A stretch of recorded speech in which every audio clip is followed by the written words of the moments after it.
Hello, yes sir. Sound आ रही है ना अब?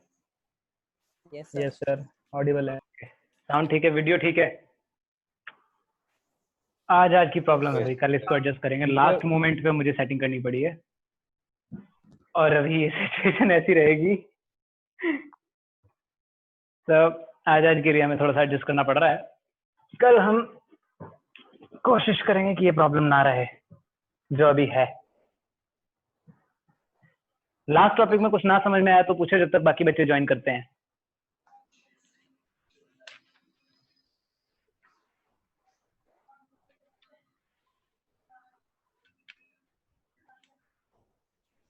सर आंसर क्या होगा जो लास्ट न्यूमेरिकल हम कर रहे थे, उसका आंसर क्या होगा? लास्ट न्यूमेरिकल क्या था? 2 इलेक्ट्रॉन्स के बीच में फोर्स। यस सर, जो 1 माइक्रोमीटर। मैंने सॉल्व नहीं किया कोई भी क्वेश्चन, मैं सिर्फ क्वेश्चन बताता हूँ। हाँ, फोर्स होना क्या चाहिए? किया, बट आंसर बता दो। देखते हैं, K इंटू में E डिवाइड बाय में 1 माइक्रोमीटर था ना, 10 की पावर -6 मीटर हो गया। K की वैल्यू क्या होती है? 9 × 10⁻⁹ की power 9। Right. Charge on 1 electron कितना होता है? 1.6 × 10 की पावर -19। ठीक है, स्क्वायर में है तो यही चीज दोबारा आ गई। डिवाइड बाय में 10 की पावर -6। अब तो इसमें सिंपल मल्टीप्लिकेशन है। 10 की पावर 23.04। हाँ, कितना आता है? 16 होता है 256। 23.04 × 10⁻⁻23 आंसर है सर। 10⁻⁻23। तो ठीक है, फिर आंसर तुमने बता ही दिया तो क्यों अब मैं सॉल्व करूं। 2.63 × 10 की पावर -24 न्यूटन। 23.04 है सर। 23.04। ओके, ये आंसर आ रहा है। चलो कोई नहीं, बाकी ये तो सिंपल मल्टीप्लिकेशन है, यहाँ पे कोई सर प्रॉब्लम मेरा नहीं तो 10 की पावर -20 आ रहा है। अच्छा, फिर तो मुझे सॉल्व करना पड़ेगा। मतलब मेरी देखो, कुछ गड़बड़ है। 16 का स्क्वायर 2.56 इंटू 9, 10 की पावर 38 और 9, 38 में से 9 गया, -29 और 6 35। 9 से मल्टीप्लाई करो, मेरा तो कुछ और ही आंसर आ रहा है। अभी पहले कितनी पावर आ रही थी? सर 38 पावर आएगी सर, 9 हो जाएगा सर, -38 होगा सर, 38 सर -9 +6 हो जाएगा तो -23 बचेगा। कैसे कर रहे हो भाई? देखो, 10 की पावर -38 हो गया दोनों को मिला के। Yes sir. इसमें 9 माइनस करेंगे तो 10 की पावर कितना हो गया? -29। और ये फिर ओके, ठीक है, मैं साइन में गड़बड़ कर गया हूँ यहाँ पे। -38 था और 9 आएगा और फिर 6 आएगा। ठीक है, ओके। -38 + 6 -24। क्या कर रहा हूँ मैं?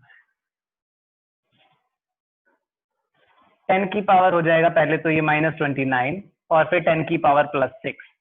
अब ठीक है, 10 की पावर हो गया 23।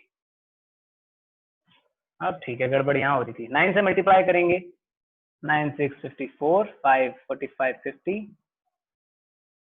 यही आ गया। ठीक है, 10 की पावर -23। तो जिस बच्चे का अलग आंसर आ रहा था, मतलब कैलकुलेशन में कोई गलती हो रही है वहां। किसका अलग आ रहा था? मेरा सर। योगेश? Yes sir. ठीक है, मिल गई सर, मिस्टेक मिल गई। ओके, हाँ। हो जाता है। मेरा भी आज मतलब माइनस प्लस में गलती कर रहा हूँ मैं भी। चलो, सब आगे।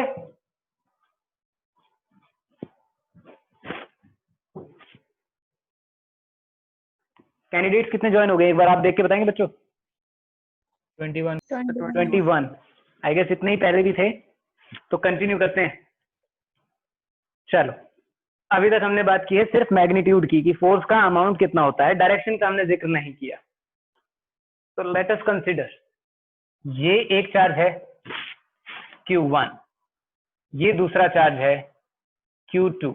इनके बीच का जो डिस्टेंस है वो है R। ठीक है, according to Coulomb's law force कितना हो जाना चाहिए? 1/4πε0 Q1 Q2 upon R² magnitude में हो गया। अब अगर मैं डायरेक्शन और दिखाना चाहता हूं, वेक्टर क्वांटिटीज होती हैं जिनकी डायरेक्शन होती है।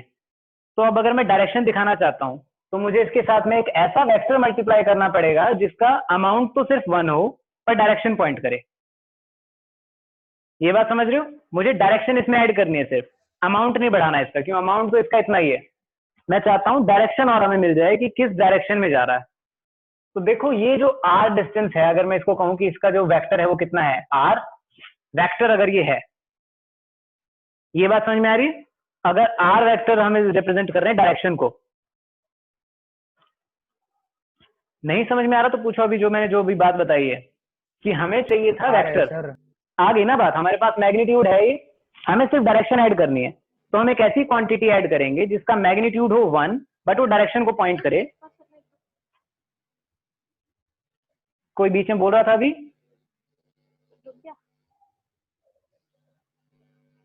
आवाज नहीं आ रही बच्चे, कौन क्या बोल रहे हो? दोबारा बोलो। ज्योति,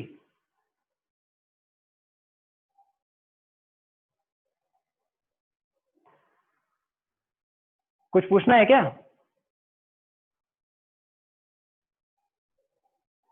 गलती से माइक ऑन हो गया, गलती से माइक ऑन हो गया था। चलो, तो इसके साथ में हमें सिर्फ डायरेक्शन ऐड करनी है। ऐसा वेक्टर जिसका सिर्फ डायरेक्शन होती है पर मैग्नीट्यूड 1 होता है, ऐसे वेक्टर को हम कहते हैं यूनिट वेक्टर। तो हम उसके लिए यहाँ पे वेक्टर लगाएंगे r का ही यूनिट वेक्टर r कैप। और एक्चुअली में इसकी वैल्यू देखो कैसे निकालते हैं r कैप की वैल्यू। बाकी सब तो लिख दिया, फोर्स वेक्टर में हो गया, अभी डायरेक्शन भी है। 1/4 pi epsilon not q1 q2 upon r square. इस वेक्टर का मैग्नीट्यूड 1 है, तो इसका मतलब क्या हुआ कि आपने वेक्टर को उसके मैग्नीट्यूड से डिवाइड कर दिया। भाई अगर आप 2 को 2 से डिवाइड करते हो सिर्फ तभी 1 आ सकता है ना, या और भी कोई पॉसिबिलिटी है कि आप 2 को किसी और से डिवाइड करो आंसर 1 आ जाए? नो सर, 2 से 2 को डिवाइड नो करके सर। बनाएगा। राइट। तो अब अगर हमें ऐसा वेक्टर चाहिए था जिसका मैग्नीट्यूड यूनिट हो, तो हमें क्या करना पड़ेगा, उस वेक्टर को उसी के अमाउंट से डिवाइड कर दो। तो मतलब r वेक्टर को हमने r से डिवाइड कर दिया, जहां r क्या है, उसका मैग्नीट्यूड है, उसकी डिस्टेंस की वैल्यू है।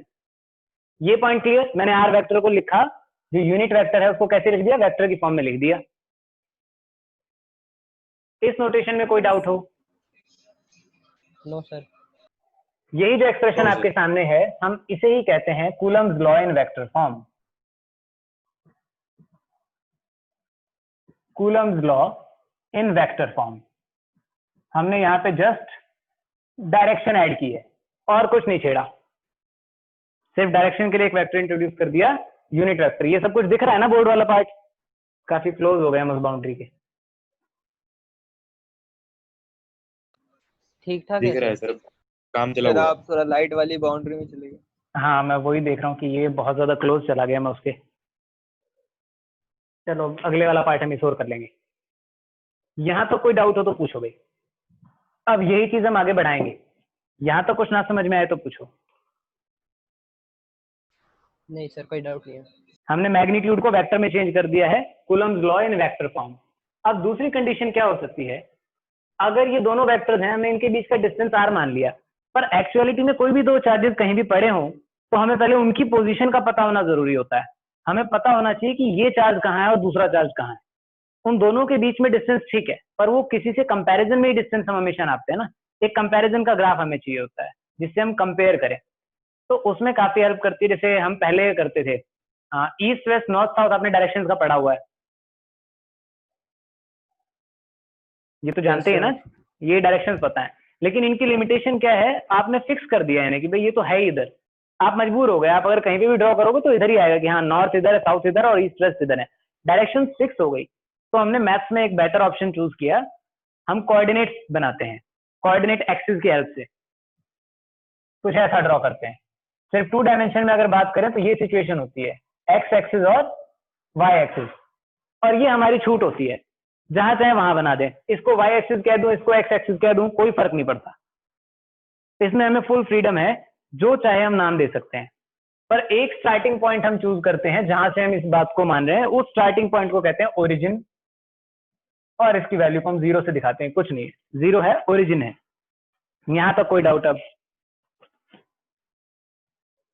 हम ये जो कोऑर्डिनेशन सिस्टम यूज करते हैं इसका बेनिफिट यही है कि आप फ्री टू यूज हैं, आप कुछ भी यूज कर सकते हैं, कैसे भी यूज कर सकते हैं, किसी को भी x किसी को भी y, कहीं से भी आप ओरिजिन चूज कर सकते हैं।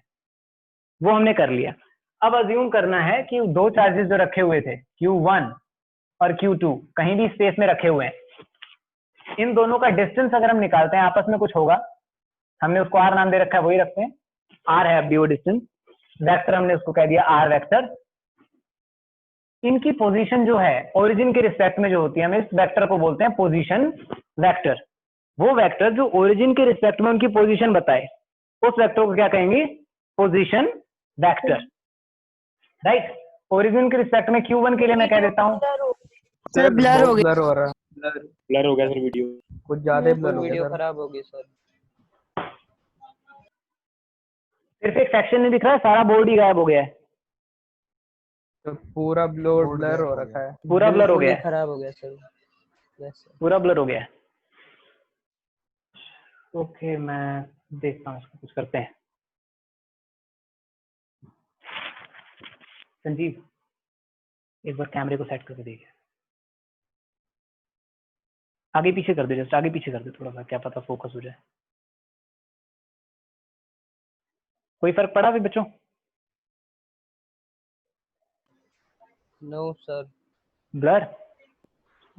Yes sir.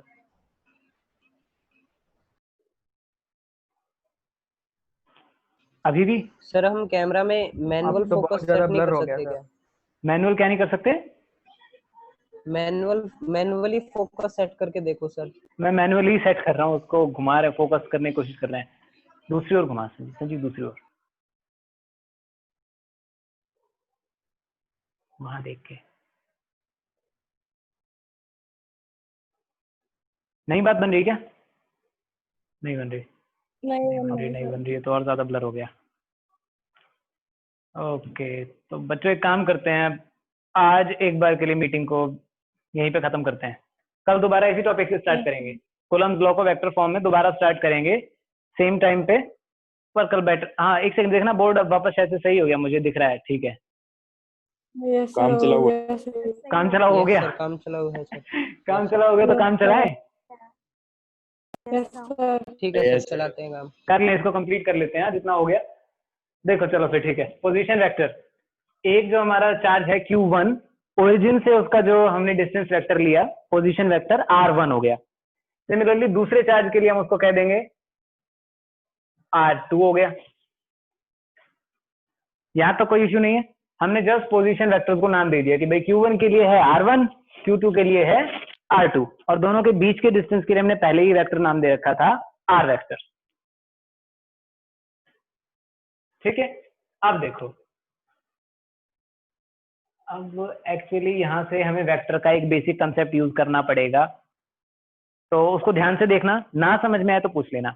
एक रूल होता है वेक्टर्स के अंदर, वेक्टर एडिशन का रूल, कि अगर हमारे पास में कुछ वेक्टर्स हैं जो एक दूसरे के साथ कनेक्टेड है, ए बी और सी, ए बी एक वेक्टर है, बी सी एक वेक्टर है, और ए सी एक वेक्टर है। ठीक है, अगर तीन वेक्टर्स या कितने भी वेक्टर्स एक साइकिल में कनेक्टेड होते हैं, पहले हम 3 वाला केस लेते हैं, उससे समझ में आएगा, फिर आगे हम जब एक्चुअल वेक्टर्स वाला थोड़ा बहुत सेक्शन रिवाइज करेंगे वहां पे उसको देख लेंगे। अब अगर 3 वेक्टर्स हमारे पास है, एक साइकिल बना रहे हैं, तो जो सेम डायरेक्शन में वेक्टर्स होते हैं, सेम डायरेक्शन में, एक ही डायरेक्शन में दिख रहे हैं, A to B, B to C, continuous चल रही है चेन, जो सेम डायरेक्शन में वेक्टर्स होते हैं उनका सम, जो ये क्लोजिंग एंड पे जो अपोजिट आता है, उस वेक्टर के इक्वल होना चाहिए। एक ट्राइंगल के अंदर 3 वेक्टर्स हैं, तो जो 2 वेक्टर्स एक ही कंटिन्यूटी में आ रहे हैं, उनका सम जो अपोजिट आ रहा है उसके इक्वल आना चाहिए, यानी कि ये रिजल्टेंट होना चाहिए। लिखूं अगर मैं इसको वेक्टर नोटेशन में, तो A B vector plus B C vector, it should be equal to A C vector. ये पॉइंट समझ में आया? Triangle law of vector addition, अगर 2 वेक्टर्स एक ही डायरेक्शन में होते हैं, तो जो तीसरा वेक्टर ऑपोजिट डायरेक्शन में आएगा वो उनका रिजल्टेंट होगा। देखो अगर ये तो है, अगर ये ऑपोजिट ना होता, इसी ऑर्डर में होता, तो क्या करते? तो हम इसको ऑपोजिट कर देते, और एक नेगेटिव साइन इंट्रोड्यूस कर देते। ये बात नहीं समझ में आ रही, ये बात नहीं समझ में आई ना? ये बात समझ में आई मैंने क्या समझ कहा? गए देखो, सर। अगर अपोजिट है तो ठीक है, रिजल्टेंट के बराबर हो गया। अगर नहीं है यस तो सर, हम उसको पलट देंगे तो और एक साइन से माइनस साइन, अपोजिट कर देंगे। हाँ, और एक माइनस साइन इंट्रोड्यूस हो जाएगा। ठीक है, तो सेम यही बात हम यहाँ यूज करते हैं। देखो इस ट्राइंगल में, देखो नाम दे देते हैं हम इसको कुछ, ये ओ है ही, O A B, triangle O A B. यहां पे लगाओ ट्राइंगल लॉ ऑफ वेक्टर्स।